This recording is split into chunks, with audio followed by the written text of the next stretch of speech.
From Power 102 Digital. It is Tuesday, 2nd January 2024. Good morning, Trinidad and Tobago. This is news to 6 a.m. on News Power Digital. Former Prime Minister Basdeo Panday has died at the age of 90 years old.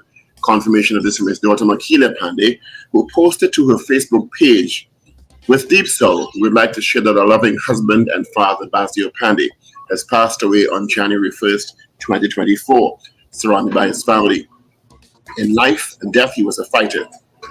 He passed with his boots on, keeping everyone around him on their toes with his wit and humor. He will live on in all of us, remembered as a wonderful husband, father, grandfather, leader, and friend. He was an inspiration to his family and everyone that knew him. We will continue to celebrate his life and treasure the time we were able to spend with him." Tributes were also bestowed by Prime Minister Dr. Keith Roddy, who posted on his Facebook page, "It is with sadness I received the news today that the actor, lawyer, labor leader, and politician that was Basdeo Panday has passed on.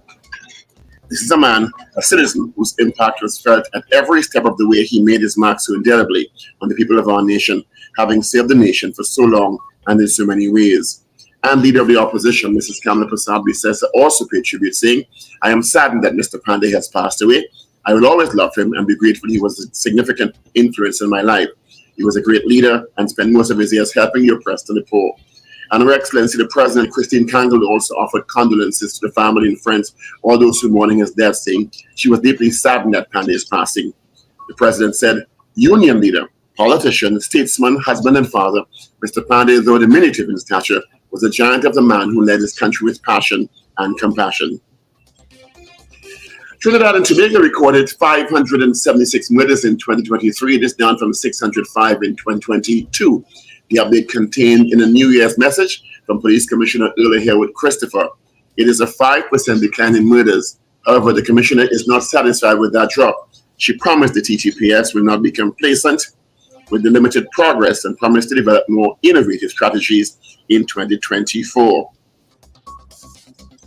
On Monday, the minimum wage was increased from $17.50 to $20.50 per hour. The Labor Ministry says no worker should be paid less than the hourly wage of $20.50, which equates to $164 for an 8-hour workday, $820 for a 40-hour worksheet, and a monthly rate of $3,553.33. Motorists are being urged to refrain from using the North Coast Road. The Ministry of Works and Transport, in a news release yesterday evening, said an initial assessment by the ministry's Highways Division has determined the area still poses a significant threat to the safety of the traveling public. In light of this, motorists and residents are strongly advised to avoid the area if possible until a comprehensive evaluation is conducted. The funeral of Antiguan soca star recorded Drew will be held on January 9th in his home country of Antigua. Drew died on December 11th, plummeting fellow soca stars and fans into mourning. He was the fiancé of TNT soca star Patrice Roberts. In a public notice on Monday, Drew's mother, Nicola Barreto, said the funeral will begin at 1 p.m. at the Holy Family Cathedral, St. Michael's, Mount St. John's in Antigua. Brazil has expressed concern over new developments in the border controversy involving Guyana and Venezuela, which has created tensions. The concern came as Venezuela complained about a British warship deployment off Guyana's coast. Guyana's President Dr. Irfanadi has declared on Facebook that neither Venezuela nor any other state has anything to fear from the activities within Guyana's sovereign territorial waters. Further afield, 8 people have been killed in a powerful earthquake in Japan that caused homes to collapse and triggered tsunami warnings. Thousands of people living in coastal areas have spent the night in evacuation centers and are being told to head to higher ground. There are no longer any tsunami warnings in place, with downgraded to advisories. The central city of Wajima, home to 27,000 people, appear to have been the worst hit. Wajima city officials told CNN 15 people were confirmed dead in that area. The coastal city is famous for its morning market and fine traditional lacquerware. And that is news to 6 a.m. right here on News Power Digital. We'll have major news coming your way at 7 a.m. Good Tuesday morning. Happy New Year. Up to date and credible. Power 102 Digital.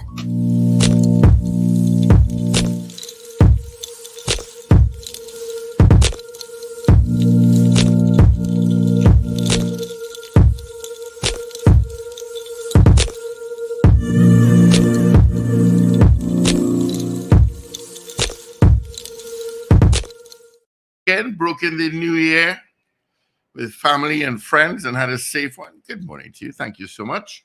Of course, on the show this morning, we just heard from Paul Richards. We'll hear from Richard Raghubarasingh. We got Ruben. He got the flu, so we'll see how he's doing. We got Shane in the mix. My name is Steve Kine. Quickly, let's get into our traffic update. See what's happening. There was no traffic last week, so let's see what's happening now. Let's start out in the east. Usual stuff from Trin City towards Macoya. You got some traffic. After that, it is a little better, but slow going as you head towards Uwe. And then by the interchange, head into Barataria, and then heavier on the Beetham by Swim Call, heading into Port of Spain. Let's head down Southland. I got nothing to tell you about. Sorrow is clear. Riverlet Road is clear. You're going to pick up your usual traffic by Chase Village. And then from Charlieville, it's slow going towards the interchange. All right? Yeah. Let's quickly check our weather forecast. It is 23 degrees at Piarco International Airport, 25 at Crown Point in Tobago. And what the Met Office is saying our weather for today. Let's see if they updated it. They did. Yeah. 5 minutes ago. Generally sunny and slightly hazy conditions, interrupted by a few partly cloudy intervals with showers. 20% low. Chance of the isolated heavy shower this evening will be fair but slightly hazy. 32 degrees is a max forecast for both islands. And check in where our listeners are. See what it's like. Toronto. It's loading. It's loading. Okay, we'll get into that shortly. It's taking long. All right. But let's use Sanders. Hellos this morning. Oh, here it is. It came up. -2, which is this average for this time of the year. In Toronto and Miami, you're at 14. Orlando, 12. New York, -1. Atlanta, -1. London, 11. 13 in Tampa. Washington, D.C., you're sitting at 2 degrees. All right. Let's send us hellos via YouTube and Facebook. Vernon Clark, Happy New Year. God save you out in Baltimore, Maryland. Good morning, Wendy and James. Marcia Rock out in Florida. Oliver Man Warren. Gloria Gray. Renu Pelassi. That's DJ Ray out in Tampa. Carol Joseph. Pearl Cordes. Good morning. Ray, who's back in West Palm Beach, Florida. Good morning to you. Carol Guevara, Slick Money Grip, Doreen Pierre. Good morning, D. Pierre. Wayne B. out in Covenant, Georgia. CJ, New York. Slick Money Grip. And condolences to family and friends and associates of the Silver Fox. Brenda Isaac. Sabita.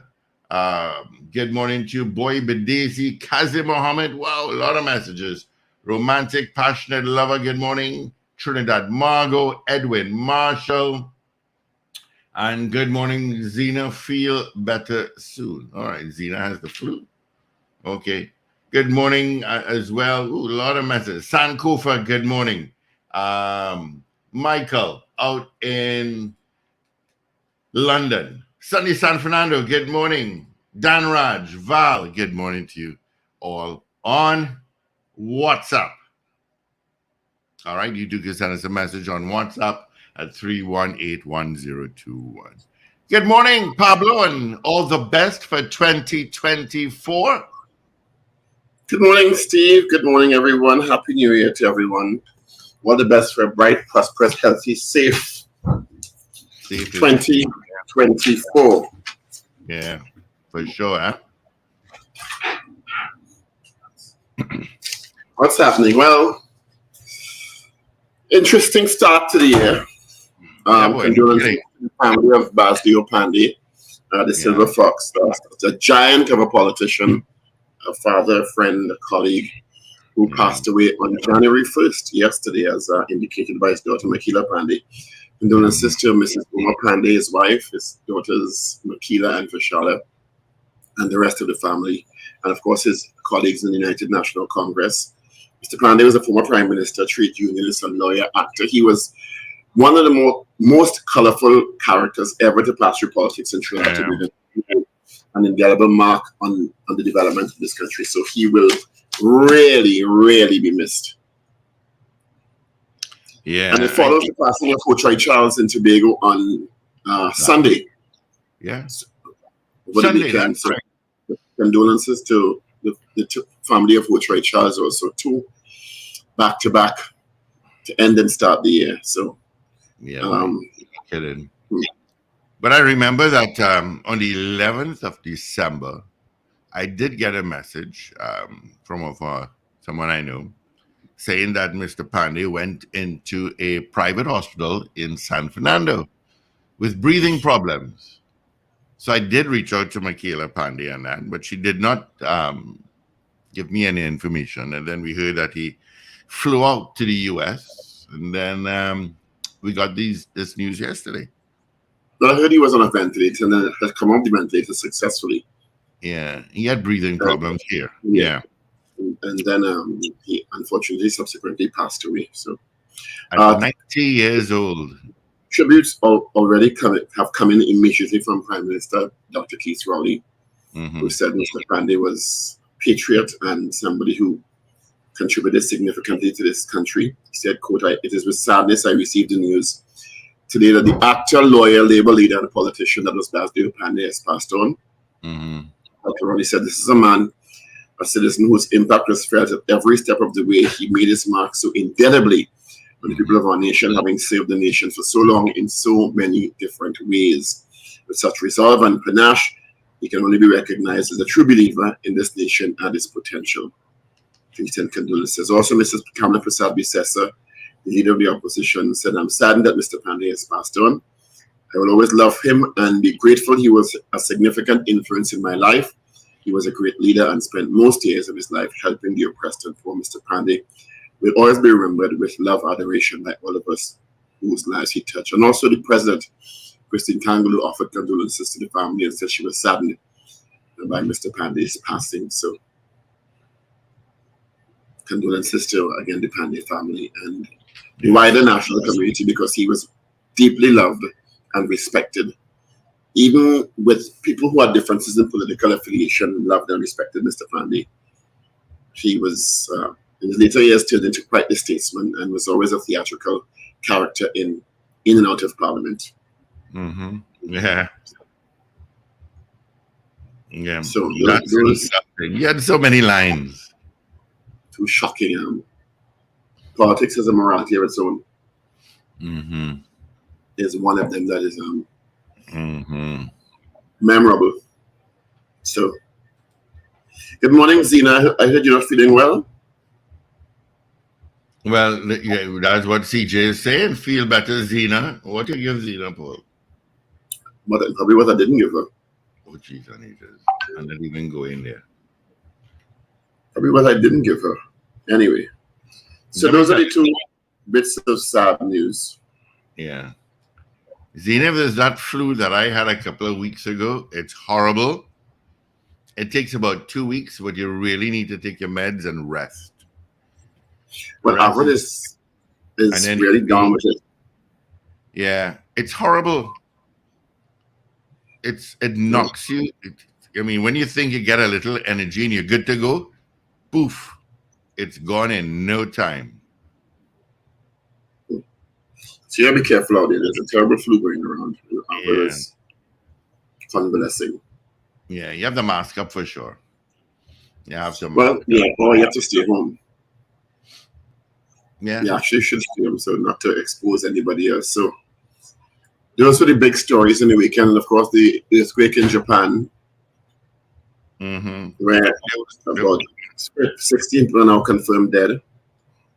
And they are 30. Well, that's the update. Yeah. Well, now I'm seeing 48. Oh, you're seeing 48 now. Oof. Yeah. And then there was an aircraft that crashed during landing and burst into flames a while ago in landed in Tokyo, I believe. And then there was a 2.3 magnitude earthquake in Rockville, Maryland last evening. Thank you, Chris. What is going on? Yeah. The earth is shaking. What is going on? The world started 2024 with a bang, let me tell you. Mm-hmm. And of course, the killings continue. One in Belmont New Year's Day. One in Tobago, and I'm hearing Ruben had said there's another shooting by Coco Lounge. No plain if it where a lady was killed. That's confirmed. I have these shots here. Ruben had sent it for me this morning. I don't know.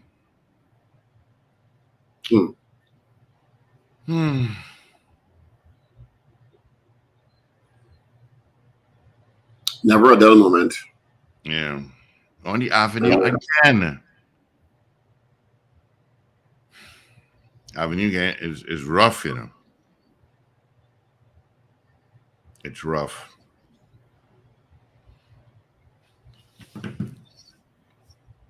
What a way to start 2024. Yeah. Well, the Commissioner of Police gave a report at the end of last year saying I think Wendell is waiting to come in, by the way. I'm not seeing him. I don't know what he's using, but I'm not seeing him.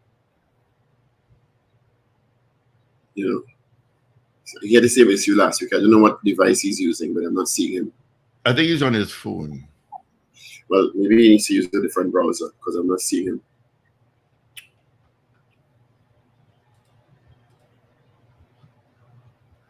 Yeah.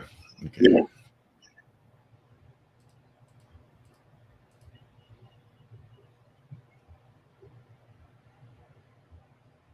Maybe it's not. Maybe it's Firefox or something he's using.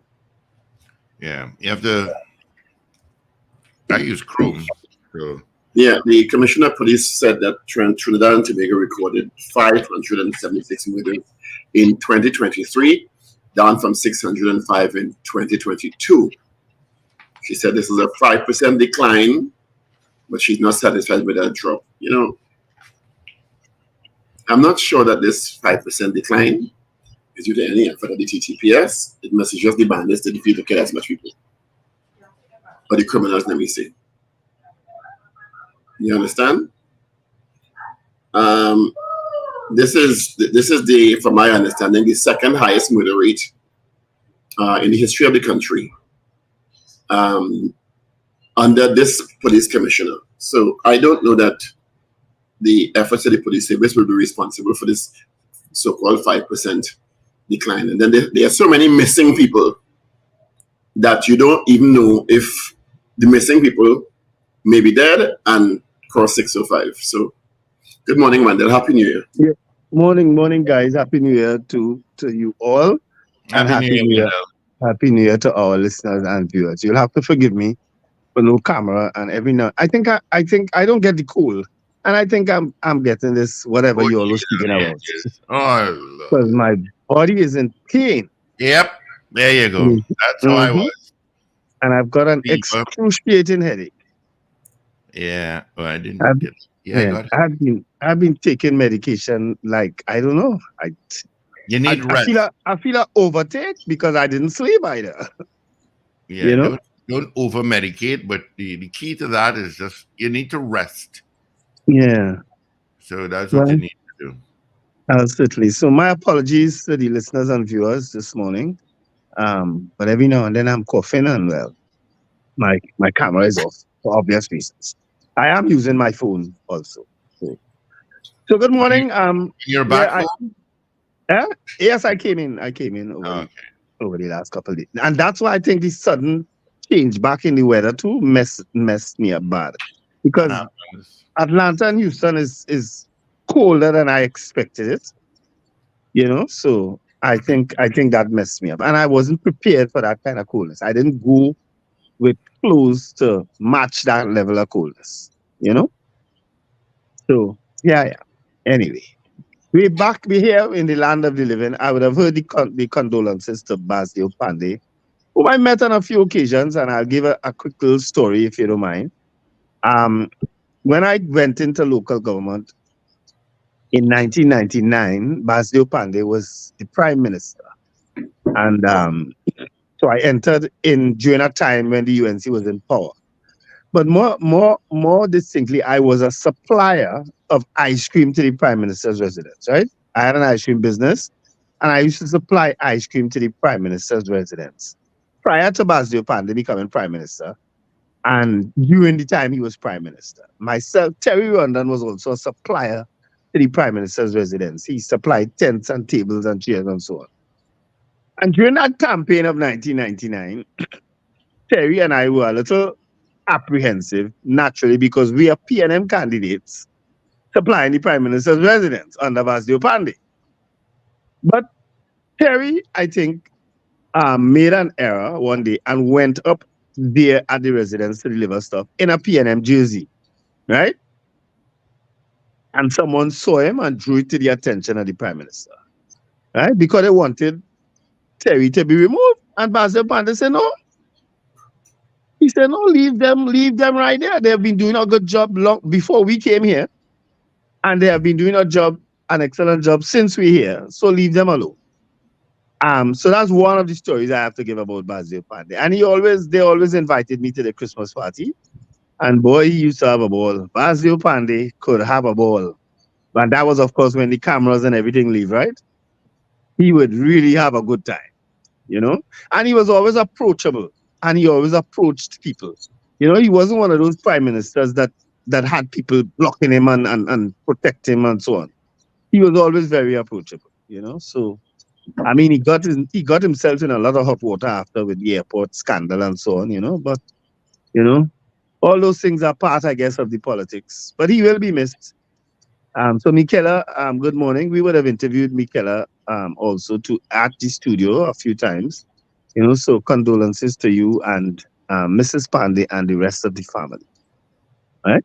He will be missed. 90 years old is a long, long innings. And he always used to say, I remember a morning too, we were interviewing him. I think you might have been there, Paul, when he had a voice problem. And I pointed it out to him. He said, well, if you don't use it, you just lose it. You know? That was another one of his favorite things. He said, if you don't use it, you will lose it. He was a very, very astute politician. Yeah. A warm, engaging personality. If you ever had a conversation with him one-on-one, you'd realize he's always willing to share knowledge and information. And I think people like Mr. Panday and Mr. Manning are a lost breed of politicians who could disagree politically vociferously, but always maintained an air of dignity about them in the parliament. Yeah. The way they carried about the disagreement is head and shoulder above what we see now. I say that plainly. Oh yes, for sure. Head and shoulder what we see now. And they disagreed vociferously. I mean, they were polar opposites politically, but the class and intellect and theatrics with which they disagreed was inspirational to watch.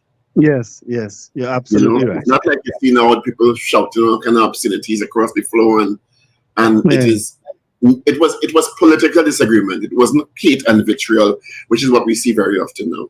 Yep, sad but true. But partners must be playing cards in the great beyond now, because they were and then Mr. Manning were political adversaries, but they always out of parliament shared drinks and laughs and played cards and hung out and stuff like that. So, and it sent a kind of message that you could be politically polar opposites, but still maintain civility. Yes. You know, and I'll really miss him. I remember one of the first interview I had with Mr. Panday, and I just thought he was so brilliant. And it was around the time when he had called Ken Gordon a pseudo-racist. Remember that?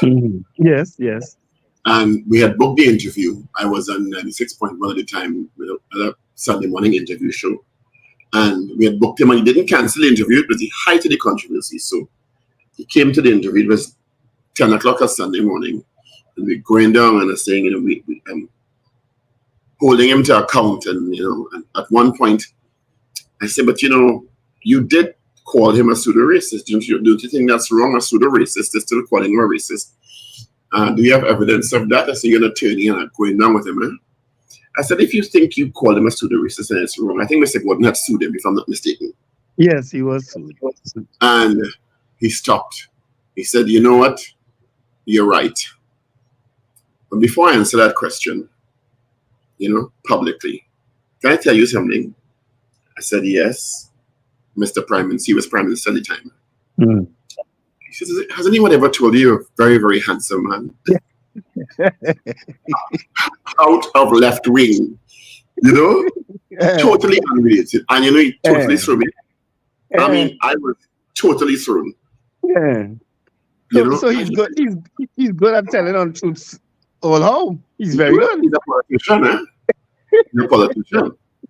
So, and but the how he was able to maneuver out of the tense moment. Yeah. And I just burst into laugh. I said, okay, you're right.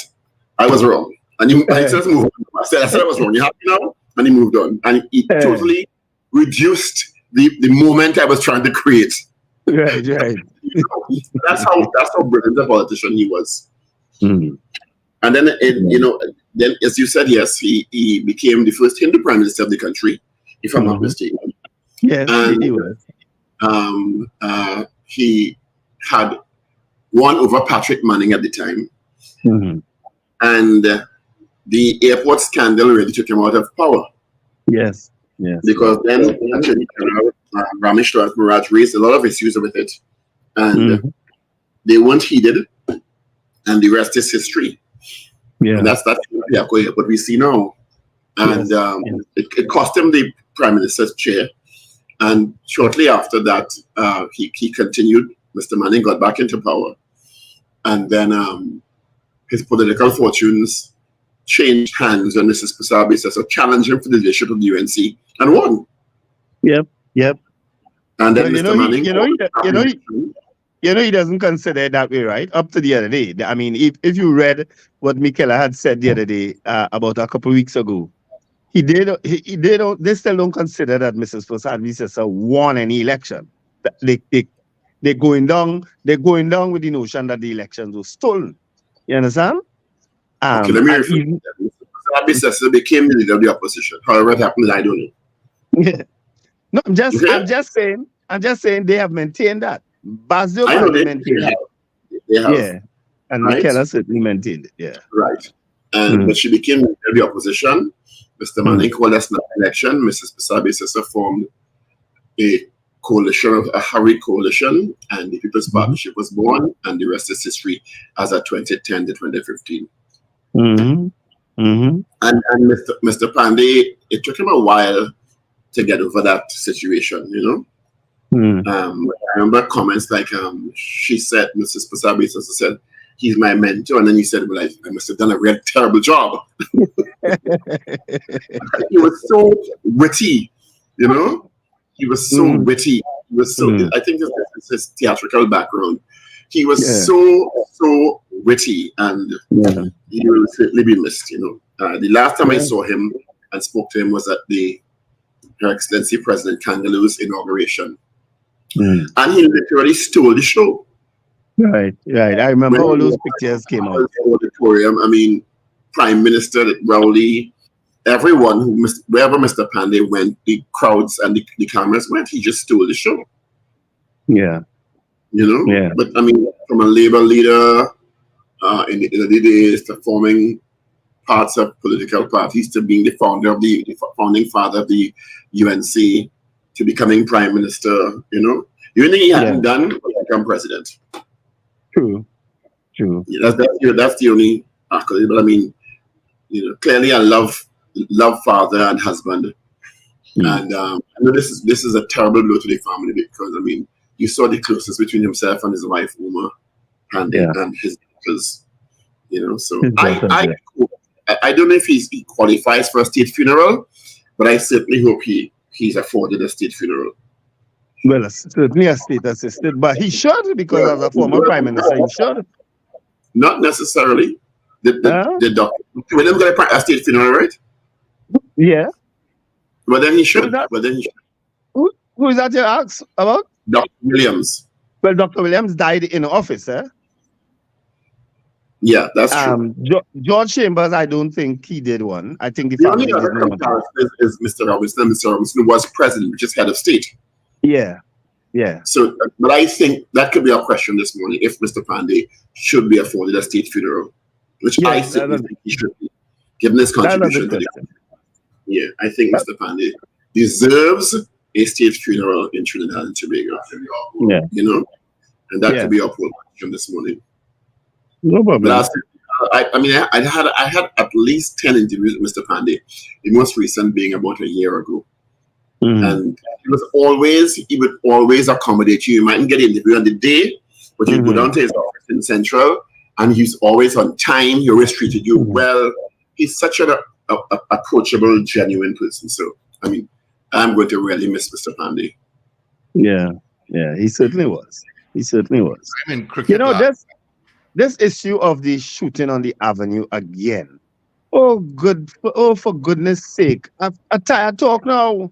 A tired talk. Why are we seeing these things happening with absolutely no response from the TTPS at the point in time? How are people so brazen to be lying on the avenue with guns and killing one another? Why is that being allowed?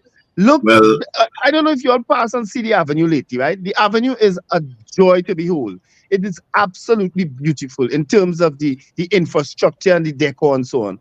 Why are we allowing a space that we clearly spending so much resources on to go down to this level with anybody could just be shot at any moment? Well, the question is, and I hear your opinion and I agree with you, the question is, given the fact that it is a highly traversed, clearly created organically and otherwise liming center in the country for locals and tourists, that there is not a designated police post and presence there all the time. Yeah. Because the residents was kick up a fuss against it too. The residents can't tell the police what to do. Paul, that was one of the plans that Judicot had for Adam Smith Square. And they said no, they said the Woodbrook police station right there. It doesn't have to be Adam Smith Square. It could be a police van. It could be some other designated police outpost that is permanently, particularly in the nighttime, when the liming starts from 6 in the evening. Yeah, I've said that. And respond to shootings like what happened. You know, the Prime Minister made a statement on Friday after we had I don't know what happened last week, but like the teller said, we'll go 605 far. Let me see if we can catch up. Yeah. And they went berserk, and even a 16-year-old, 14-year-old child was shot. A 16-year-old died. Police involved shooting a woman in a bed. Last week was bizarre. And the Prime Minister held a meeting, I guess, with the heads of security and held a press conference on Friday and spoke to the issue of the criminal element, not feeling that either law enforcement nor the judicial system were threats to them, and encourage the population. If you see something, say something. I'm paraphrasing here. Am I right? Yeah, no, you're not right. You're not wrong. The issue here, Mr. Prime Minister, is not that people don't want to cooperate and help the police. The issue here is people don't trust the police. Exactly. So while it is sensible to say, see something, say something, report crimes, don't aid the bandits by keeping their gun stashing, illegal gun stashing, etc., and their crime secret. People are deathly afraid of going to police and reporting any crime. This is the issue. And Paul, that is why my fear, because you can't tell me that the intelligence in the police not informing them that a certain gang, certain people on the avenue liming, or certain certain types of characters liming, and it might have something. You can't tell me they don't know those things. Mandel, Stephen, if there is a designated police presence on the avenue between 6 p.m. and 4 a.m. to respond to incidents when people are gathered and drinking, there will be the less likelihood that these things will happen. And if they do, you wouldn't have to call the police because they will already be there. Thanks. And you know what? It's all centered in one particular area. It's one particular area this thing keeps happening. You can't tell me they can't pack up a squad car there. This is not brain surgery. This is not neuroscience. This is not astrophysics. It is common sense. Whether it be visible for the present, because if you see the blue lights, what we can't afford to put 4 blue cars on the avenue with officers in it. The Prime Minister boasted the other day too that they met in emergency cabinet the other day to approve the purchase of 50 vehicles for the TTPS. Wasn't that said recently? Wendell, we spend $8 to $9 billion a year on national security. Telling me that you approved the cost of 50 police cars, I'm not really impressed. That shouldn't be an announcement. That should be part of standard operating procedure to upgrade the police hardware. Well, it clearly was announced because the TTPS may have been leading people of the opinion that they don't have enough cars. You understand? But I don't know if you all see the cars that I see, but I see police cars all over. Well, I'm not saying that they don't need more cars. They will do their assessment and know. But I'm not saying that they shouldn't get more hardware. What I'm saying is that should be no big announcement. You all will know what the assets are, what the deficiencies are. That's standard operating thing. That's supposed to get us so impressed. Yeah, but why are they allowing the avenue? They're going to regret it, you know. They are going to regret it. All that infrastructural work, the pavements look beautiful, the lights look nice, the bus shelters, the transit shelters look really good. The place looks good. But guess what? You're going to line now, and I drive the avenue just for so. Sometimes I like to see people enjoy themselves. So sometimes I would just, when I'm leaving St. James, I would drive up the avenue just to. But now even that is a risk. I don't know. So there was a 5% drop in murders between 22 and 23. About 20 something by about 20 or so murders less than the previous year. I don't think that's anything to celebrate. It is still, from my understanding, the 2 highest murder rates on record in this country. And both under Mrs. here with Christopher. So you know what we're doing. And as I said earlier on, and I say it plainly, it doesn't necessarily mean that the police did better. It could mean the bandits did worse. Isn't that something? Isn't that a hell of an indictment? Yeah, because if they unfortunately, and I'm not wishing this, killed 20 more people, it would have been at 605. Okay? So it is a hell of an indictment to the efficiency of the police service. So I'm not particularly impressed by the statement. 576 murders, less 605, that is 27, 21 or something. So that, sorry. There are low-hanging fruits that the TTPS could pick and make a difference. That issue of these lineman spots is something that they can do. All they have to do is Google what the London police did to bring it under control, because London had this problem years ago. Okay? You can't exit a pub now in London and not see a squad car parked there. But London have a knife violence issue as opposed to shooting. Right. They have hooligans. If you know what I mean. They have a knife violence issue. People are stabbed because the guns, the technology in the UK and other metropolises. That when guns are fired, the technology picks up where the gun is fired and they respond very quickly. So knife violence is a big issue. There's some good news this morning. Minimum wage is now $164 for an 8-hour workday. It's moved as of January 1st from $1,750 to $2,050. So, people who are working for minimum wage, which I don't understand why people still pay for minimum wage, because minimum wage is just a lower benchmark. You don't have to stick to basic, you understand? Yeah, but people. Some of them wicked security companies just do that. Yep. They go for the base. They go for the base because that's legally required. And then work them sometimes overtime and don't pay them the overtime. You understand? So, but that's good news this morning. And the North Coast Road is partly cleared. There was a landslip. One lane. But it's still very tenuous. So if you don't have to go up, they don't go up. Yeah. You have the advice of Ministry of Works and Transport kind of thing.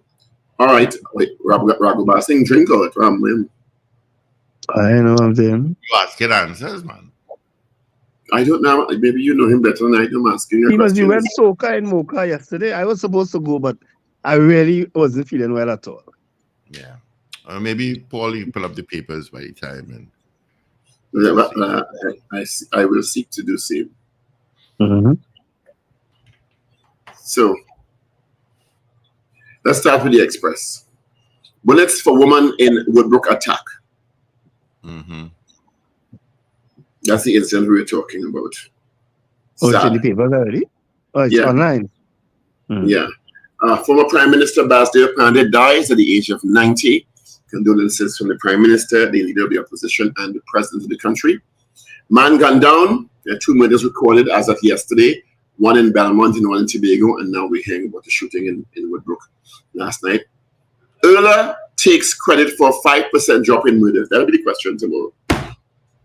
I want to do the Panday question to do it, but I want to know if she could take credit for a 5% drop in murders. Baby girl first at Grande, of course. New babies for the year. Dancehall singer is Tobago's first murder. TNT is feeling the weight of this loss deeply, says Penelope Beckles Robinson, as Basdeo Panday's passing. Tributes pouring from all over the world.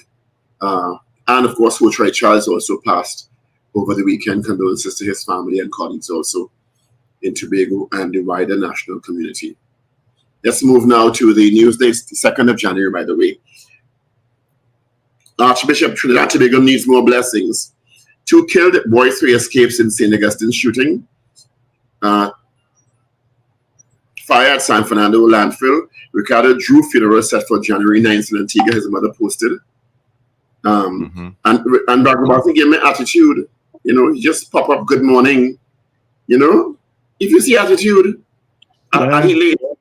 All I said was morning. There was no attitude. There was attitude. That's all I said, morning.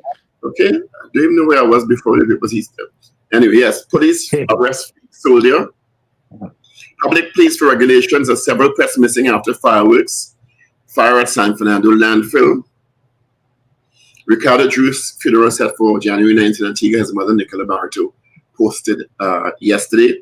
Tobago in mourning. Hochrai Charles is dead.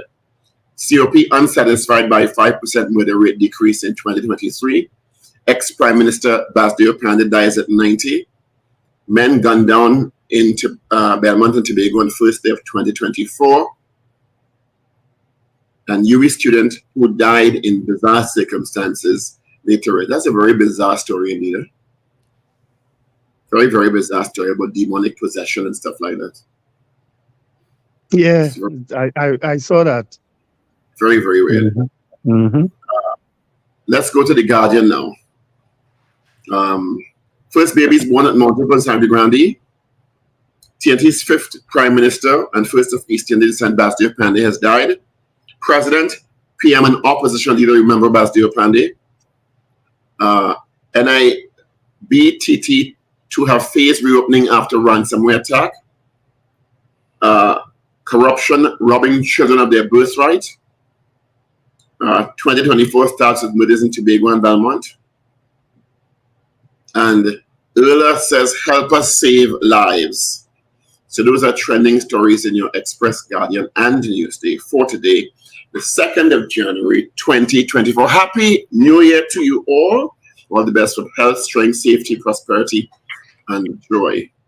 Yeah, absolutely. Happy New Year to all of you guys. Well, I told you all that already. I didn't really tell you, Paul, did I? Not yet, no. Not send a message in the group, but you're not in the group. And of course, so Happy New Year, Paul. And of course, Happy New Year to our listeners and viewers wherever you are. 2024. And the murders have begun already. Isn't that ridiculous? Yep. Ridiculous. Mm-hmm. And what is even more ridiculous, beyond murders beginning on the first day of the year, is that it starts in Tobago too. Yeah. Yes. Mm-hmm. You know, that's kind of crazy. I don't know what's going on in Tobago, but clearly there's an upsurge in criminal activity. Well, the police have sent a gang unit to Tobago to help to quell this upsurge. Anyway, which is that light in your face in my window? Yeah. You all can walk in the sunlight now?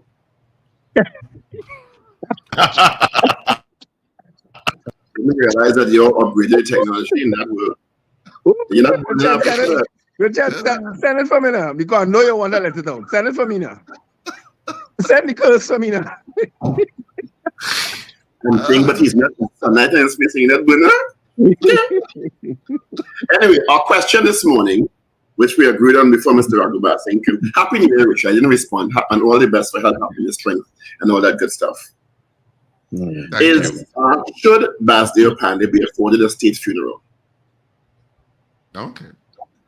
Right? That's our question this morning. Yep. I'm already seeing on social media Basdeo Panday International Airport. Remember that debate the other day? Well, that's controversial given the history of the airport. Yep. We know that. We know that it's trouble. Yeah. But it's from a known UNC activist, so I'm not surprised. Right. He should be afforded some sort of recognition. He's not the kind of person who would have wanted anything like Mr. Manning, yeah? No. He always said, me, I do what I have to do, you know. Yeah. But that's our question this morning. Happy New Year. You can start calling, posting, texting, messaging right now. Yeah, so to talk, 222-8255. North Americans, 866-525-1099. People on the web and the app and people who are watching us wherever, YouTube, LinkedIn, Insta Live, Facebook. You can send your messages via your votes via the messaging portals there, and we'll get it. And of course, you can also vote via WhatsApp at 318-1021. Do you think Basdeo Panday should be afforded a state funeral? And that's our poll this morning. Mr. Robinson got one. Mm-hmm. Did you say, what's his name? Oh, gosh, the person who succeeded Mr. Manning. Why is his name? George Chambers. I'm not sure. I don't think George Chambers. I can't remember George Chambers as having gotten a state funeral. No, I don't think so. Mr. Robinson got one. Who else got one? Who else would have had a state funeral? Well, Noor Hassan Ali would have had one. Noor Hassan Ali would have afforded a state funeral as head of state. Yeah. Did what's this? The first president. The brain is going blank this morning for some reason. First what? President or you Governor General? Did Ellis Clark get a state funeral? He did. He was the first president, not so? Yeah.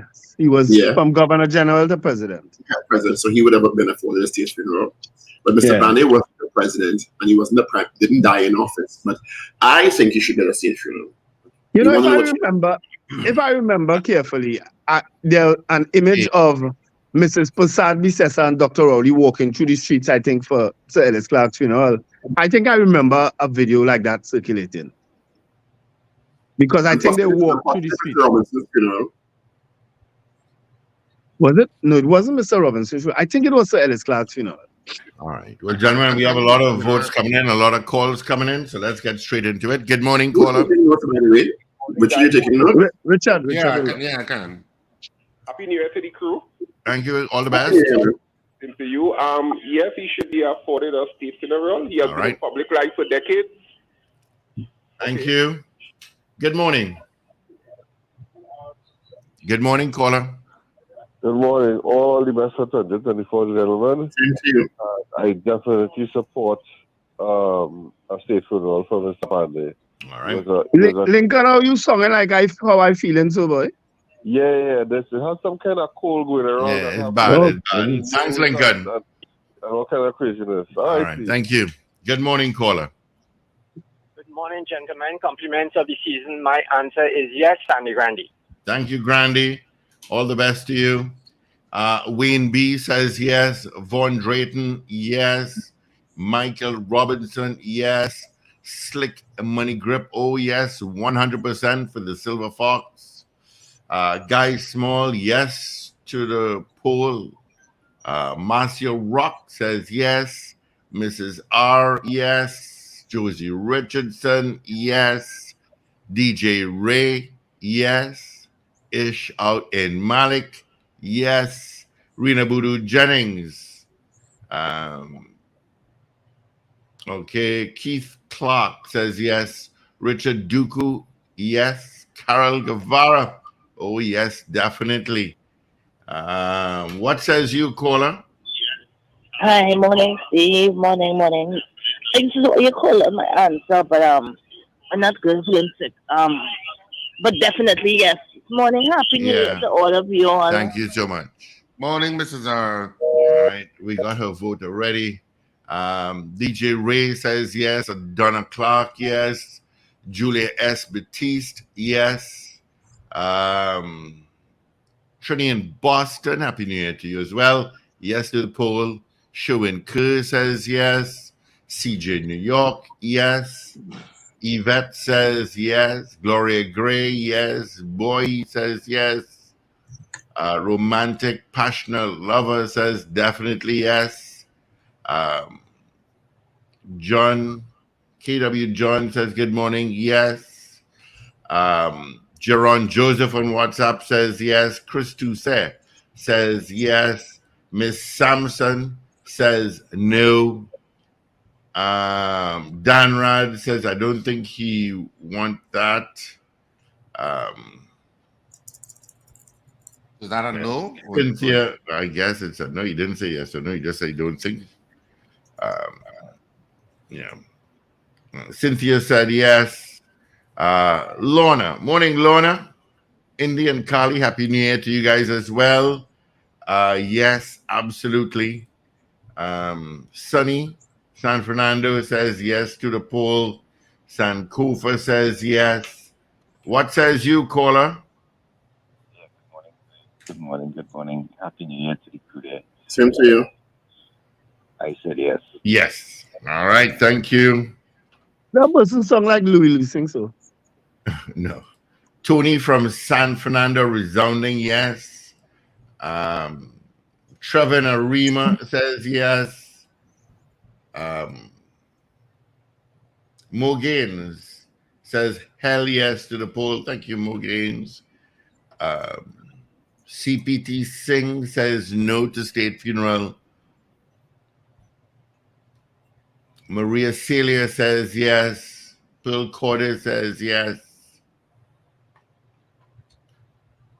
All right.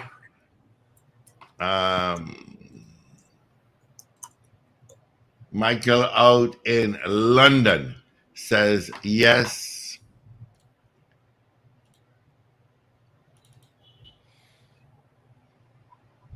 Ooh.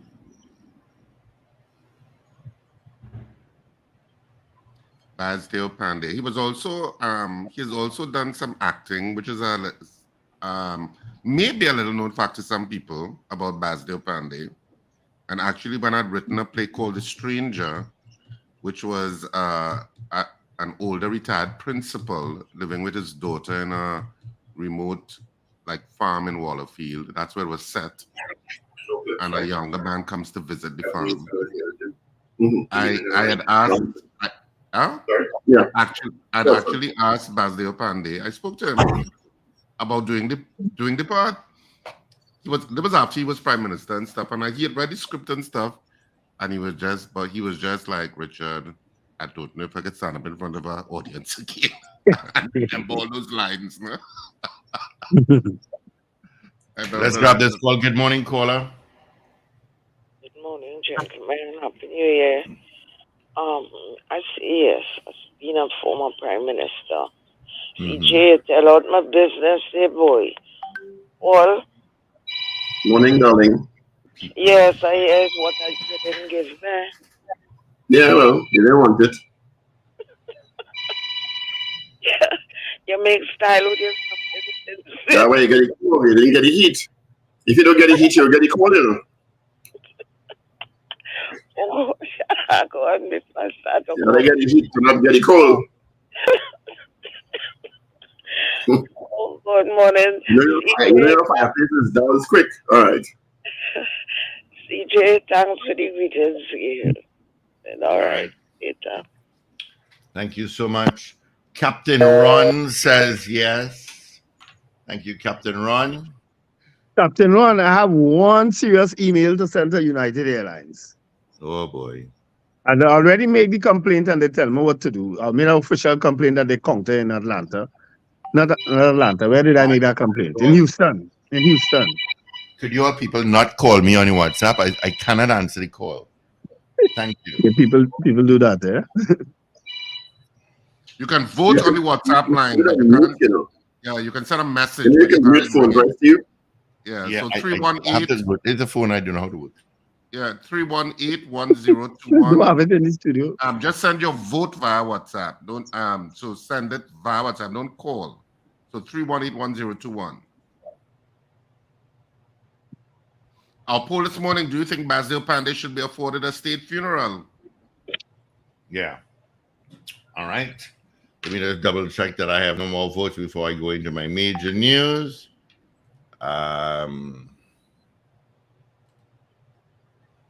Clem said yes.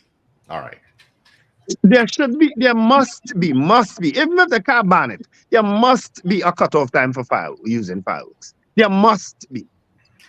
Well, you know, those idiots out in Covey and Diego Martin was using fireworks to shoot at each other and cars passing. And... Well, I went through that. You're entitled with this fireworks thing and nothing happened. No, but yeah, I went through that on the PBR earlier night. They were shooting across and running across the eye. I had to stop. I swear to God, I was going to be hit by one of these things.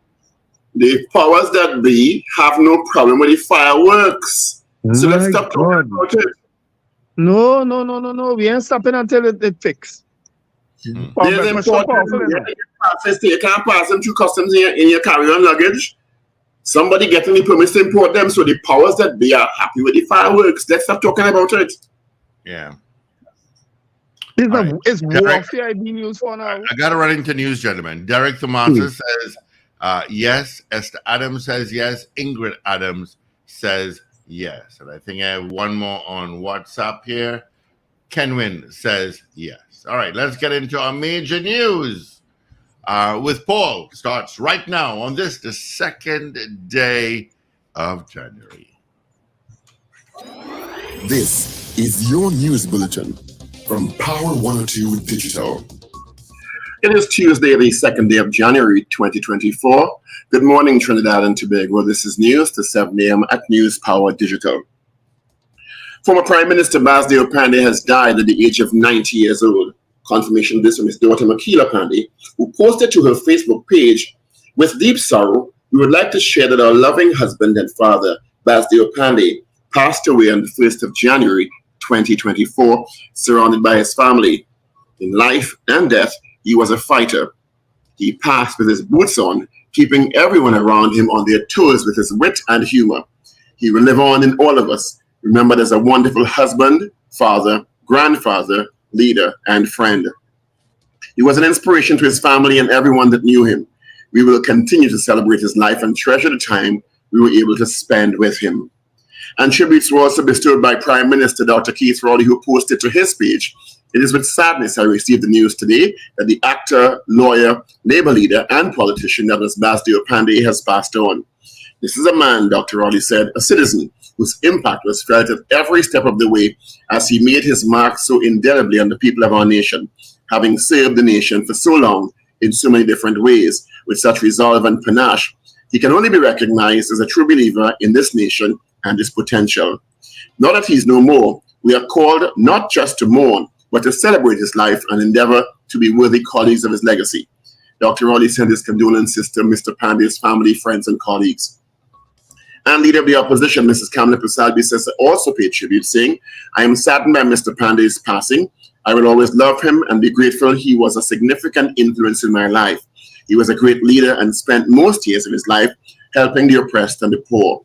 And the head of state, Her Excellency Christine Kangaloo, also offered condolences to his family, friends, and those mourning his death, saying she was deeply saddened at Mr. Panday's passing. The president said, "Union leader, politician, statesman, husband, and father, Mr. Panday, though diminutive in stature, was a giant of a man who led his country with passion and compassion." Mr. Panday's passing followed the death of another political stalwart, in former THA Chief Secretary Troy Charles, who died after a sustained illness early Sunday morning. Trinidad and Tobago recorded 576 murders in 2023, this down from 605 in 2022. The update contained in the New Year's message from Police Commissioner Earl Harewood Christopher. It is a 5% decline in murders. Commissioner Harewood, however, is not satisfied with that drop. She promised the TTPS would not be complacent with the limited progress and promised to develop more innovative strategies in 2024. Meantime, Trinidad and Tobago has already recorded 2 murders on the first day of 2024, one in Tobago and one in Belmont, with reports of a shooting on the avenue in Port of Spain just last night. On Monday, the national minimum wage increased from $17.50 to $20.50 per hour. The Labor Ministry says no worker should be paid less than the hourly wage of $20.50, which equates to $164 for an 8-hour workday, or $820 for a 40-hour work week, and a monthly rate of $3,553.33. Motorists are being urged to refrain from using the North Coast Road. The Ministry of Works and Transport, in a news release yesterday evening, said, quote, an initial assessment by the ministry's Highways Division has determined the area still poses significant threat to the safety of traveling public. In light of this, motorists and residents are strongly advised to avoid the area if possible until a comprehensive evaluation is conducted. The police were notified when the landslip occurred at around 8:40 p.m. on Saturday, about 1.5 kilometers from the Maracas Lookout. Highways Division, Samuel Lavender Regional Corporation, TT Fire Service, and the regiment were all responded. Crews worked throughout the night to restore some level of connectivity. The National Insurance Board of TNT, NIBTT, has announced its head office, as well as its Louis Street, Port of Spain, and Chigwana service centers, will be open to the public from 11 a.m. today, Tuesday. It is part of a phased reopening process the NIB is undergoing after last week's cyber attack. On December 27th, 2023, NIB closed its offices until December 29th, owing to a cyber attack that was assessing its systems. It reported the attack to the Cybersecurity Incident Response Team under the Ministry of National Security, and have now imported international expertise to deal with the issues. In news of the region, the funeral of Antiguan soca star Ricardo Drew will be held on January 9th, 2024 in his home country of Antigua. Drew died on December 11th, plummeting fellow soca stars and fans into mourning. He was the fiancé of TNT soca star Patrice Roberts. They shared a daughter. In a public notice on Monday, his mother, Nicola Barreto, said the funeral will begin at 1 p.m. at the Holy Family Cathedral, Michael's Mount, St. John's, Antigua. Barreto said there are no words at this time to express the overwhelming love and support given to the family as they continue to process and come to terms with the passing of our beloved son. Barreto added, the family wished the hands of time could be rewound. The harshest reality of life is death. She said the family would give anything to have him back, but God, the Almighty, is in control. Overseas, South Korea's main opposition party leader, Lee Jae-myung, was stabbed in the neck during a visit to the country's southern city of Busan on Tuesday in an assault that left him bloodied but unconscious. Party officials said Lee was touring the construction site of the Gadeko new airport and talking to reporters when he was attacked, leaving the politician with a 1-centimeter laceration on the left side of his neck. Democratic Party spokesman Kwon Seong said Lee suffered suspected damage to his jugular vein, and doctors were concerned he may have additional bleeding. Earlier in the day, Democratic Party floor leader Hong Ik-pao said Lee was in a conscious state at hospital.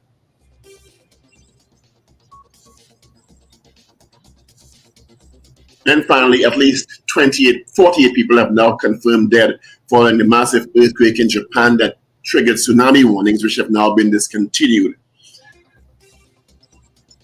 Aid services are heartfelt to get to some of the damaged areas. We'll have more in the subsequent update at 8 a.m. And that is news to 7 a.m. right here on News Power Digital. We'll have major news coming up at 12 noon with headlines once again at 8 a.m.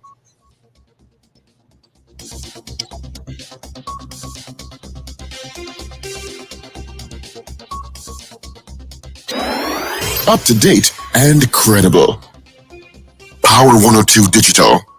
All right. Thank you so much, Paul, for our major news. Of course, you can join him again come 8 o'clock for our news brief. All right. It is 23 degrees at Piarco International Airport, 24 at Crown Point and Tobago. And your weather forecast for today, generally sunny and slightly hazy conditions, interrupted by a few partly cloudy intervals with showers, 20%, which is low. Chance of the isolated heavy shower this evening will be fair but slightly hazy. Maximum forecast temperature for both islands today would be 32 degrees. All right. Getting back to our morning poll to give the results. Got some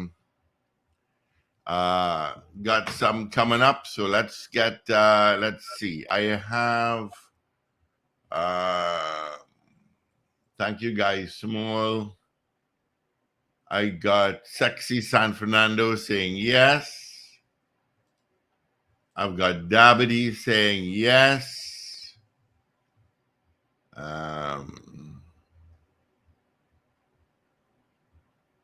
Right.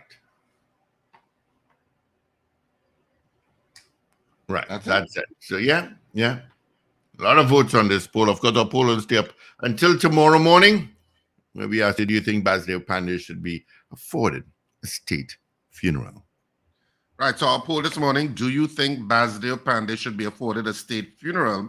We had 52 people voting on the poll this morning in the allotted time.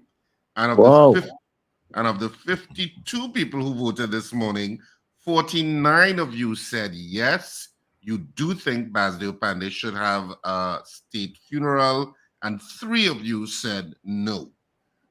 Or what seemed to be no. There was one that we weren't sure, but we put it as a no. So 49 people said yes, 3 people said no. That's the most amount of polling we've had for a while. You mean in number? Yeah, in total. Yeah. So 52 people voting on the first poll of the year. And of course, you can continue to vote on the poll throughout the day, through all programming, and we'll give you the final result tomorrow morning, which will be Wednesday. Mm-hmm. The 3rd I'm lying down here and I'm thinking, you don't ever hear anything about Basdeo Panday's siblings. And then I remembered Subhash Panday. Whatever became of him? You don't ever hear about brothers and sisters, but as I say, but you remembered Subhash Panday because he was also a government minister at one time. But you don't hear anything about him again?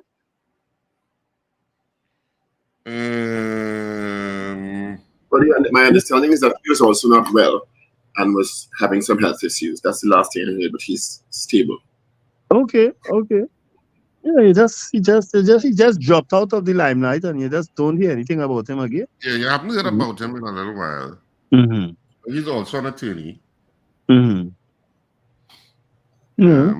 Did he have sisters? I guess not. I only know Subhash. Yeah. And Subhash was no sister. No, I said I only know of Subhash as a sibling. Oh. I'm not so sure if there are any others. Because I know Subhash also is an attorney. Yeah, he's still practicing in South.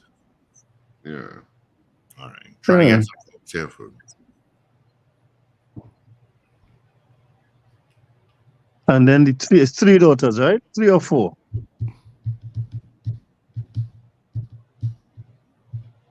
I know of 3. Yeah. Makila, who works with us, Vashala, I think that's how it's pronounced. Vashala. Yeah. Mm-hmm. And one other whose name I can't remember. So condolences to that.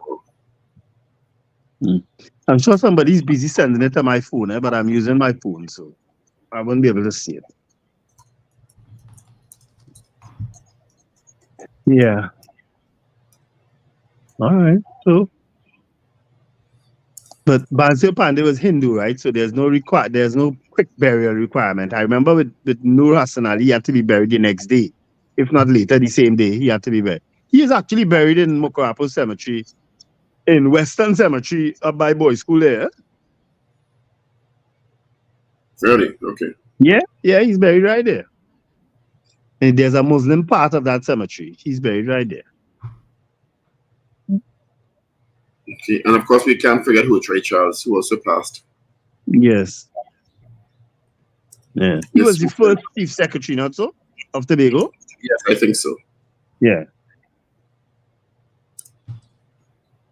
But you don't hear anything about his family either, whether he had wives, siblings, children, anything like that. Some politicians just go through and they really don't pay attention, eh? Who Charles? You would say we didn't pay attention to him?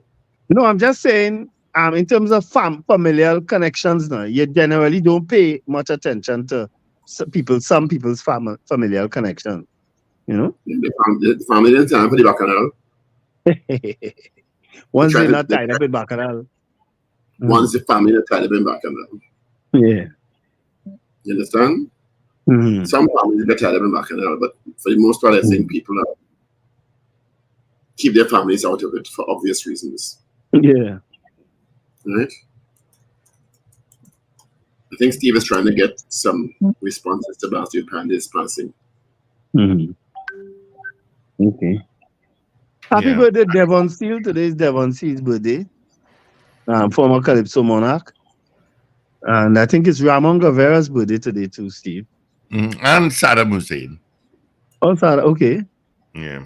Mr. Panday had his sister, Cynthia. Oh, he did have, okay.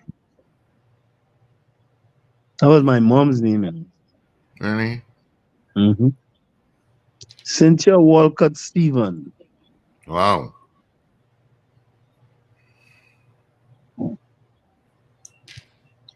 So I think that's Sankofa's mom maiden name also too, Cynthia Walcott Granderson, if I'm not mistaken. Mr. Panday had 4 children, Naila, Makila, and the others. Thank you, Jay. So there was a 4th person. That was I thought, you know. Naila, Makila, Nicola, and Vastala. Nicola is the name I was remembering also. Naila was born to his first wife, Noma Panday. Right. Right. 4. Mm-hmm. So my memory not so bad after all. Sorry? I said my memory is not so bad after all. I just couldn't remember the names, but I remember the number 4. I remember it being 4 daughters. Yeah? Something has to stay working. Well, yeah, especially the way I feel now. Mm-hmm. All the pipes can't shut down just at the same time. Yeah, as Basdeo Panday used to say, if you don't use it, you'll lose it. You know? So it had to use one way or the other. You remember that morning he said that, Richard? Mm-hmm. If you don't use it, you'll lose it, in reference to his voice. Yep. We interviewed him. Yeah. Mm-hmm. Yeah, we interviewed him quite a few times on this show. Mm-hmm. But you had to ensure he was up and had his morning coffee and all that first. I remember them days. Riser, though, generally, a lot of times. Yeah.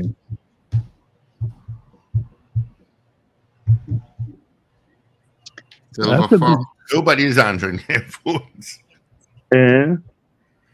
Well, let's take some calls. The 2nd of January sometimes is a little difficult. Yeah. Even though there's school today. There is school today? There's school today. Oh, I didn't know that. Yeah. I find they should have reopened it next week, but they should have. No, they lose enough time already. They don't need to open up next week. They lost enough time in the pandemic. Open back one time, let them go to school. You have a call. Good morning. Good morning, Steve. Morning. Good morning, Mr. Richard and my Good morning. Happy New Year to you. Morning. I was very sad when I heard Mr. Pandey's passing. I really like Mr. Panday. Somehow or the other, even though I do not too much into the politics because I just hate how this politics is. I just loved him, and you know what I used to like when he and Mr. Manning used to line. When I say line in the parliament, and to them last night joking, and just before that in the parliament, they were saying things. I say, look at that, boy. I'm not saying that anymore in this present crop here. So, Mr. Pandey, I talk to you. I always like you. I like his laughter and how he always jovial. So we've lost a good one. Mm-hmm. And I don't think I have anybody like him again now. We have nobody as a politician and a trade unionist. None of these unionists could walk Mr. Pandey's shoes either. So condolences to his family. Do you think he should be afforded a state funeral? Oh, of course. I voted on that very much so. I think he should. Anyhow, we take it. Thank you. All the best for a safe, wonderful New Year. Thank you all. Bye. Good morning. Thank you. Good morning. Hello? Yes, morning. Good morning. I have a little short story I want to give about Mr. Panday.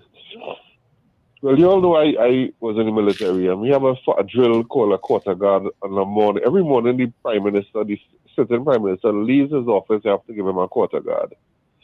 And I still for under Panday, Manning, and a little still under Kamala. And I would testify that Mr. Panday, when most of the time when a prime minister leaving the office, they head down in the papers and they read in the morning papers or whatever. Mr. Panday, in my experience, was the only prime minister that would put down his papers, wind down his glass, and every single morning that I did a quarter guard for Mr. Panday, his glass and said, good morning, and say, good morning, gentlemen, have a nice day, and acknowledge his guards. No other prime minister, in my experience, I've seen done that. Yeah, I've heard that also about George Chambers. He's the only other person I've heard that about also. Well, I was in the military then, but Mr. Panday, I could testify, used to acknowledge his men every morning and acknowledge that effort that it takes to do a quarter guard in the morning. The rest of them, they head in the papers and they drive out and they drive in and they could care less. Mr. Panday always says, good morning, gentlemen, have a nice day. And I love that man for that. I don't understand why you do it so much. But who talking about Totin Wendell? I'm telling you. Look who brave enough to bring up Totin. King Tota. I don't understand that. Good morning, with Dr. King Tota. There's so much I can say, but I won't.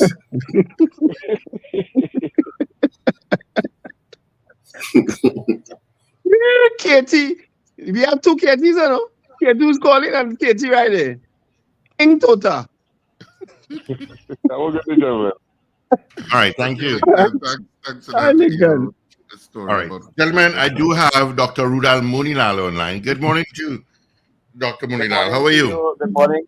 Good morning to all in your studio and your listeners. Yeah. Paul, Richard, Wendell, all the best. Morning, Dr. Munilal. Happy New Year, if we can say that. I'm sure we can. Good morning, Dr. Munilal. All right, let's go. Good morning. Happy New Year, guys. Well, we know Mr. Panday was in many ways a mentor to you. We'd like your first responses to news of his passing, please. First, let me begin by expressing our deepest condolences to the Panday family, friends, well-wishers, and indeed to the United National Congress family on this terrible news that we have received the last evening. Mr. Panday was a larger-than-life character.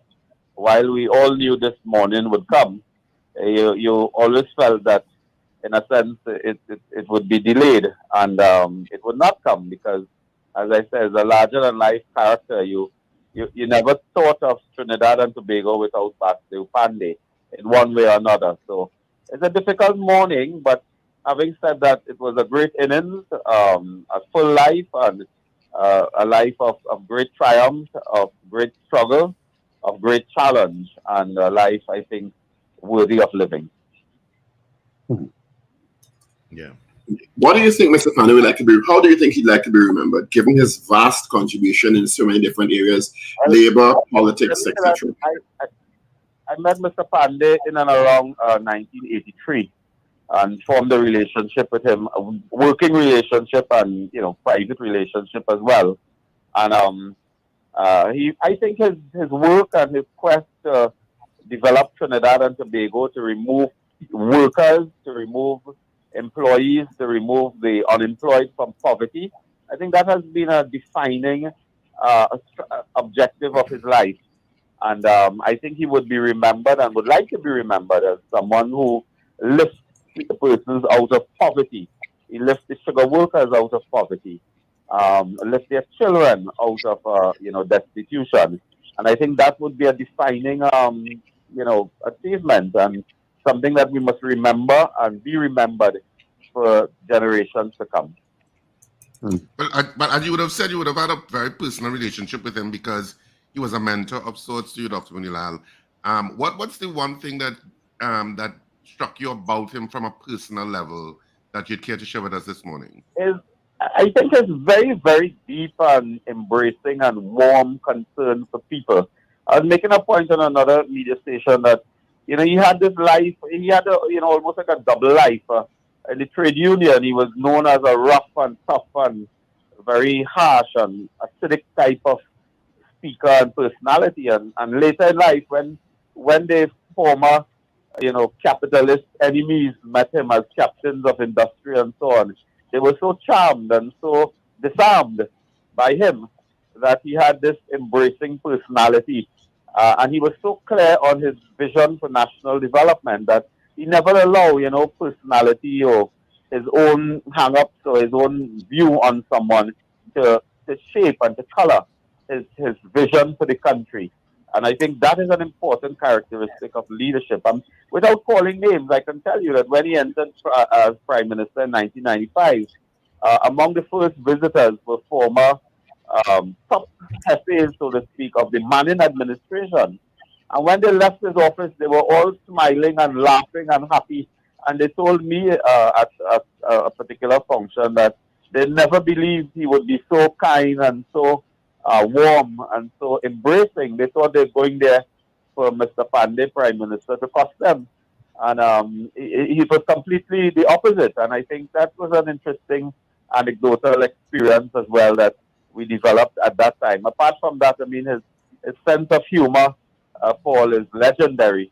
And his political jokes and platform wit and so on is the stuff that great leaders are made of. And he was in that sense, one of the defining post-independence political personalities of this country, along with, Eric Williams and Patrick Manning and so on.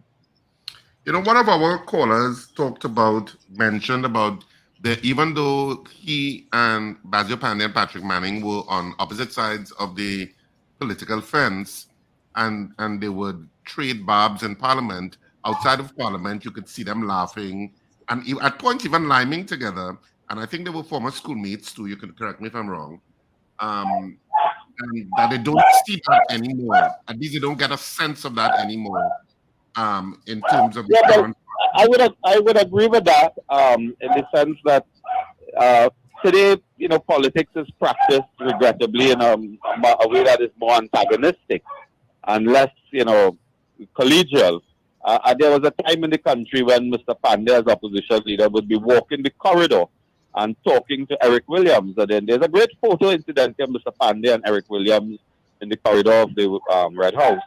Mr. Panday was known to be a person with warmth. Mr. Manning as well. Mr. Manning had, considerable charm and warmth and embracing.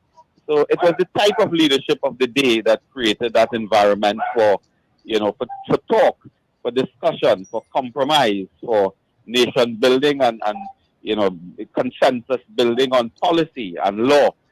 That regrettably is missing today. I don't want to get into the politics of the day, but we can't even come around a table to discuss crime. So in those days, Mr. Manning and Mr. Panday would have met and spent hours discussing matters and coming out and arriving at a consensus on where they want to go and what they will do in Parliament. And they had the respect of their respective teams, and they can take decisions. Today, we are not there, and it is really a sad indicator of where we are. Dr. Munilal, Mr. Panday often spoke of the way forward in this country, given the challenges we're having. That he thought the answer lay in constitutional reform, and the present structure does not facilitate us moving forward. Sure. Do you support that view? Yes, of course. I mean, I think that the Constitution, as currently structured, lends itself to divisiveness, to disharmony, and to certain inbuilt inefficiencies. And a review of the Constitution and constitutional change, I think, is critical. Guys, I would have to leave it there. Yeah. Thank you so much, Dr. Munilal. And so on. But again, condolences to the Panday family and the family of the United National Congress. And as I say, in the coming hours and weeks, a lot more will be said about this, legendary, charismatic, material political personality. Let's just ask you before you go. Our poll question this morning was, should Mr. Panday be afforded a state funeral? What are your thoughts on that? Well, Paul, I mean, I think there are some legal issues there because a state funeral, I believe, can be afforded to persons in office. What happens in these cases is that you can have a state-assisted funeral, meaning the government can assist with the funeral. But I don't think that there's an issue of a state funeral. I think that is for head of state and prime ministers and so on who die in office. But certainly, a government can offer what is called a state-assisted funeral. Mm-hmm. Thank you so much, Dr. Munilal. We appreciate that. Happy New Year to you and your family, by the way. All the best. Yeah. All right. Thank you. Which is exactly what Mr. Manning had, actually, a state-assisted funeral.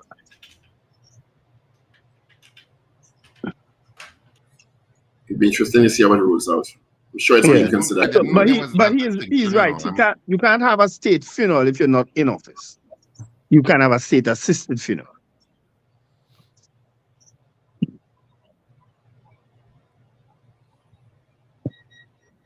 So the phone lines are open. Yeah. All right. Well, I do have Khadija Amin online now. Good morning to you, Khadija. All the best for 2024. Good morning to you, Steve, and all the guys in the studio. Yeah, Paul, Wendell, Richard. All the guys, I give it up about 15 of you. I'm telling you, Khadija. Yeah, good morning, Khadija. Well, more than one guy, so it's guys. Sorry for disturbing you last evening. Morning, PRB. Good morning. Good morning. All right, we're fielding responses to Mr. Panday's passing. Of course, there's an outpouring of condolences from the Prime Minister, from the President, from Mrs. Pasal Bissessa. Let's give you the microphone. You're no stranger to our microphones. What are your thoughts on his passing and his legacy? Well, certainly, I think Mr. Panday's legacy is well established, not only in Trinidad and Tobago, but certainly in the region and the wider world. He would have made history certainly as a prime minister and so on. But I think he made history in terms of the type of leader that he was. He really was an all-inclusive leader. I became a councillor. I was selected in his time as a leader. I felt that I was probably a very unlikely candidate. I was 21 years old. And to be given that opportunity was a remarkable thing. But I was attracted to the UNC because of the government that Mr. Panday led. When I just came out of school and I started as an activist, I felt that because of his governance style, more resources reached to my community, which was starved before, and based on the politics at the time, we were in a PNM-controlled constituency, but even in Mr. Panday's government, that, our resources reached us. And I think he laid a foundation to allow unlikely people to serve in the Senate as members of Parliament, even as government ministers, as acting prime ministers. And I think he sent that signal when he had Daphne Phillips as the first acting prime minister of Trinidad and Tobago, Kamla Persad-Bissessar as the first female attorney general. Daphne Phillips being the first female acting prime minister in Mr. Panday's term. So seeing the inclusiveness that he continued with in terms of women, people from different walks of life, people from different backgrounds and so on, including them in government, in decision making. And he really did lay a good foundation as a parliamentarian, as a politician. I think even as a parliamentarian, his speeches, his eloquence really was of a high standard. So certainly his legacy is stamped in our nation. To see how that legacy lives on, I think is also important. I think Mr. Panday's history is well documented, and it's important to preserve the history of our nation and the contributions made by people like Mr. Panday. And I think he was fortunate to live a full life. Mr. Panday was known outside of the political circles to attend fetes, to attend social gatherings, and to be the life of the party. Up to very recently, there was a video that was a bit viral where he was on stage with Marshall Montano, and seeing that joy of life in him is something that I think was very characteristic.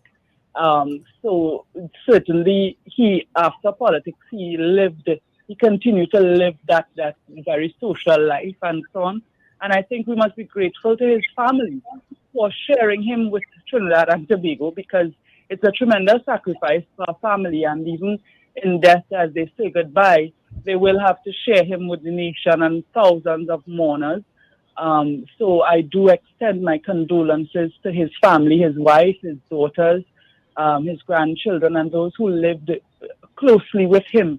And certainly, in his passing, we really have lost a great soul in Trinidad and Tobago. Khadija, how do you view the notion that Mr. Panday insisted upon that the leadership of the party was stolen from him, as opposed to him losing an election in the UNC? Well, in the UNC, I think the democracy is strong. The UNC, unlike other political parties, from the get-go, allowed a one-man, one-vote for each member, each registered financial member of the UNC, and democracy prevailed. So certainly in that epic 2009 internal election, you had the election of Kamla Persad-Bissessar as leader of the UNC in 2010, and I think, but Mr. Panday was always held in a very high regard in the UNC. In fact, on many occasions, the political leader, the Honorable Kamla Persad-Bissessar, would have mentioned his name in terms of laying a foundation, in terms of his leadership, in terms of contributing to her political career and her rise in politics. She has always credited him for building the party. So there's certainly, if we have to believe in democracy, we also have to respect the decision of the politburo. How do you think this country should pay tribute to Mr. Panday for his vast contribution? One of the things that I have seen many speaking of, even before Mr. Panday's passing, is renaming the airport, the Piarco International Airport, to the Basdeo Panday International Airport. Suggestions of a highway to be named after him. Certainly, I think Cabinet would agree to a state funeral.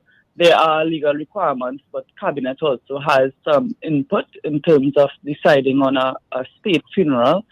But I think that certainly the decision to honor him should come from the wider population.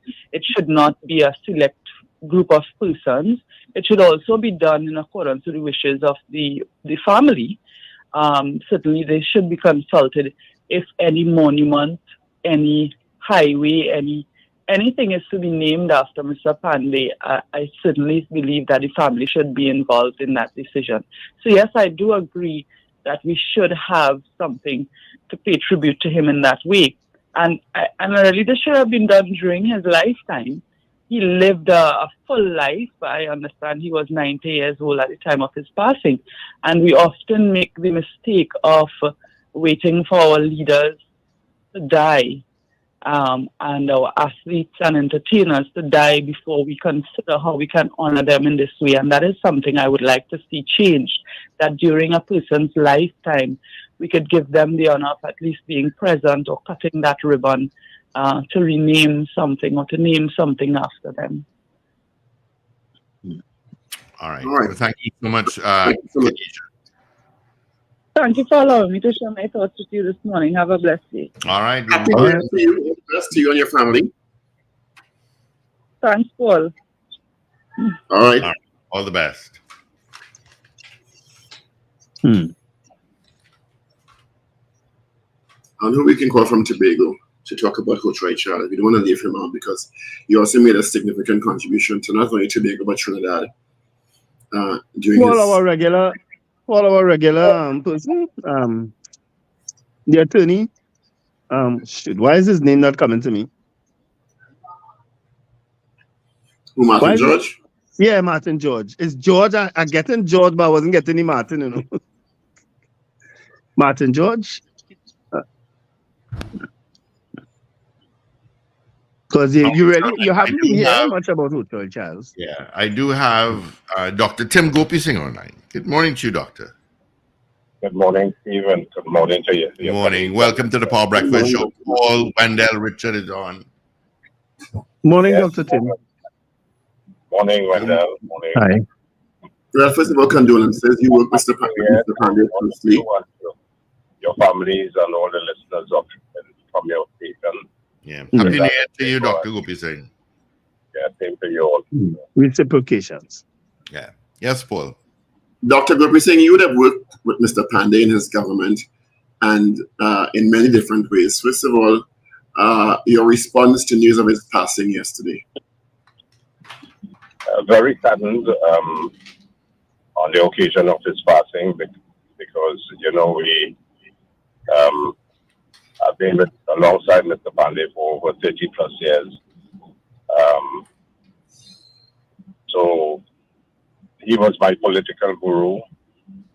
I learned politics from Mr. Panday in 1993. I was with the NAR and he asked me in 1994 to give him some help to form a platform of national unity because we believed that the only way that the country could have been governed properly was with a unity type of team, and he sought to bring national unity to the country. So I joined him in 1994, and in 1994-95 I led a national unity platform with Winston Ducaran and Clyde Fantin, Jennifer Johnson, Joe Tony, George Lakis, Robert Sabga, and we formed a national unity platform, and we converted 100,000 NAR votes to UNC votes and UNC moved from 130 to 230,000 and got moved from 13 seats to 17 seats. And then Mr. Robinson gave us the 2 seats in Tobago and we formed government in 1995. And I was a clinical dean of the medical school then, and Mr. Panday asked me what it is I needed and wanted. I said, I don't need anything.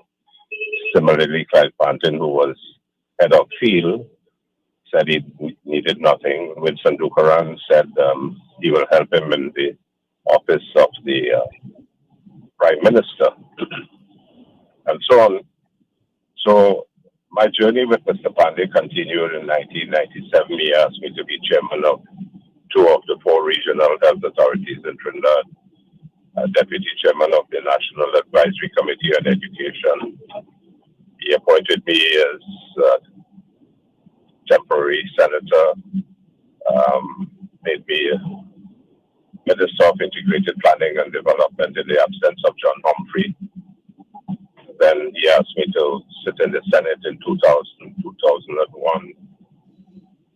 and then again in the Senate from 202 to 207, and then asked me to contest a seat in 207. I contested Caroni East at 207 to 250 to 210. And it was a very sad thing then what I had to do, because I learned my politics from Mr. Panday. He told us, don't ever tell a lie, because a lie catches up with you. Do what you think is right and what your heart and your conscience tells you. He was a very honorable man, very honorable. I never had any falling out with him. And so did many of us in the UNC. He has built a strong party and is now being carried on by Mrs. Kamla Prasad Bisesa and those of us from the old school of the UNC, Wade Mark and Rudy Munilal, and those who have come out of the politics like Ganga Singh and so on. And then, well, the days we had Kevin Ramnath and Subhash Panday and the whole team. But before that, I knew Mr. Panday from 1975, when my brother, who became a justice, was with Mr. Panday in the law courts in San Fernando, and he lived close to some of my relatives on Richard Street in Lysafor East in San Fernando. But I really got to know him more in 1994 at that time. And it became very saddened to me when I had to make a decision whether I will continue to support Mr. Panday as leader of the opposition in 2010, or whether I would give my support to Mrs. Kamla Prasad Bisesa to become leader of the opposition, because it was a 7-7 sort of tie, and the country was calling Gopi Singh, you have to support Mrs. Bisesa. Gopi Singh, you have to support. It took me about 3 weeks, because I was a loyal and faithful person to Mr. Panday in terms of all the work that we did together. And eventually I supported Mrs. Bisesa to be leader of the opposition in February of 2010. And I remember going to speak to Mr. Panday and told him, Chief, you always told us do what your conscience tells you and what your heart tells you. Are you there? Yes, we're here. Yes, go ahead. Yeah. And so I told him, I said, Chief, I have come to talk to you. That's when the leader of the opposition office. He kept his head down and he said to me, so when I told him, Chief, I'll have to support Mrs. Bisesa, because I don't believe you can take us into government at this time. And I indicated to him, you told us, do what your conscience tells you and what your heart tells you. And this is the way I feel now. He kept his head down and he said to me, kept on writing, I knew one day someone close to me would write the last letters on my epitaph. And today, this still haunts me, because here I was having to, I don't know whether it's a betrayal of my guru, but I had to do what I had to do, and we became the government in 2010. But he held no malice against me. In fact, my last conversation was when he was celebrating his 90th birthday, and I called him to wish him good health. He said to me, Tim, you must forget the past, the things of the past, which might hurt you and me, but life has to move on, and we must live life to the fullest. And I was there with Wade Mark and many others when they filed this legal action against Mr. Panday. We went to the courts many occasions, and the photographs around in Trinidad would show Wade Mark and myself particularly being at his side through his court journey, and give him all the moral support that he needed. But not that he needed people, but to give the moral support that any person will need when they're going through the court of law. and the processes that were involved.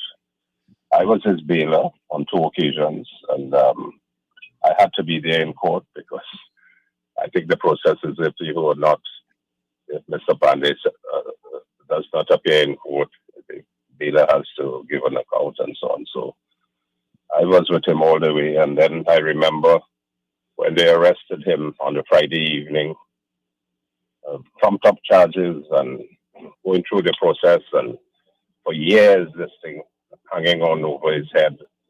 All the charges before that in the general election of 20, I think it was 2007. And then politics is wicked. It's wicked. Paul, you are an independent senator, and I wish you success, tremendous success. You're doing a great job. But I will tell you that my 30 years in politics, it's rough. You do try to do the best for your people, but the viciousness of politicians on the other side is what gets you down. And politics doesn't have to be that way. I don't think that I have attacked any person personally in politics, and this is the way it should be. You will attack policies and so on, but you have the wickedness of governments. And I mean, with due respect, Mr. Manning didn't do. He was a politician and he tried to lock up his opponents. He tried to jail Mr. Panday. He tried to jail me. I was paraded down St. Vincent Street and Exxon. Took 2 years for me to get over my matter. And when how do you think Mr. Panday would want to be remembered, given his vast contribution to what he's saying? He will want to be remembered as a man who tried to bring the people together in this country for proper governance. He sought to do the right things for the people.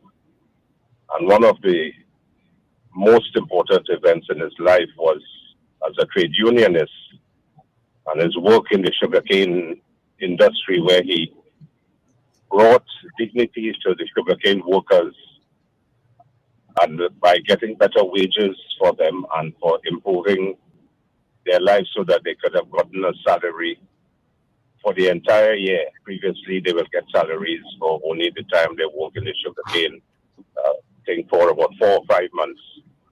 And then he got the salaries for a year, and then he removed the children from the sugarcane plantations because parents were asking their children to come with them to give them support to make some more money for themselves by giving them, and that's one of the major things as a trade unionist. But as a prime minister, I think is one of the best performing governments, under Mr. Panday's administration in 1995 to 2000. And everybody will remember the price of oil being $9 a barrel when Mr. Panday was prime minister, and he ran this country remarkably. He brought education with Mrs. Kamla Prasad Desai as Minister of Education. One of his landmarks was all children over 12 years of age must secure a place in the secondary school. And prior to that, over 12,000 students who wrote common entrance did not get a place in secondary schools prior to that, prior to 2000. And so he also brought some degree of togetherness when he decided that he will step down to try and be prime minister and give way to Mr. Robinson to defeat the PNM in 1986. You remember it was Carl Hudson Phillips, Mr. Robinson, Basdeo Panday, and they were looking to see who would want to be the prime minister and who would probably win the election away from the PNM, and that was in 1986. Mr. Panday gave way to Mr. Robinson, and then he came and made Mr. Robinson president in 1997 or 1998. Mr. Robinson 1990 was the coup. Mr. Robinson, right? So it was around that time that he had to make Mr. Robinson the president of the country. So, from since then, you remember he was with the Workers and Farmers Party in the late 1960s, where every one of them lost their deposits, but he persevered, and then he had there was a no vote campaign in the 1970s where the political parties the opposition did not contest, and PNM took all the seats at that time. And so his journey and his children would have suffered bitterly as a result of his work that he was doing as a politician. And then your whole life suffers. Your whole family suffers when you're a politician. And this is Mr. Panday gave his life to politics. He gave his life to the country. And he ought to be. So it was profound sadness when I learned of his passing. Today our country has truly lost one of the greatest sons of our soil. And he is a man whose life service to Trinidad and Tobago was nothing short of trailblazing, I would say, inspiring and heroic. Besides, he personally inspired me, and his life itself was a story of incredible greatness and inspirational heroism, I would term it as. And a poor rural Indo-Trinidadian boy, he brought some dignity to the lives of the East Indian population, because they never thought that there would be an East Indian Prime Minister in Trinidad and Tobago. His photographs were at the Murtis, at Hindu homes, where they had his photograph when they were praying at the Murtis and so on. And so he, as a poor rural Indo-Trinidadian boy, who was consigned to social and economic marginalization, he defied and overcome every single obstacle to study law in the UK, and then became one of TT's greatest trade unionists, politicians, prime ministers, and perhaps I would say the greatest patriot in our nation's history. And so he has formed the National Congress, which is now 54 years old, or 34 years young, which I am a part of, nearly 28, 29, 30 years of. I feel saddened personally, but life has to go on. And may his soul rest in eternal peace, and may his lifetime be remembered by all who passed his way. Thank you so much, Dr. Gopi Singh. Condolences to you and the UNC. And we appreciate your time and contribution this morning. Thank you, Paul. Continue your great work. You're doing very well. Best wishes to everyone. Yeah. Thank you so much, Dr. Gopi Singh. Yeah, thank you. All right.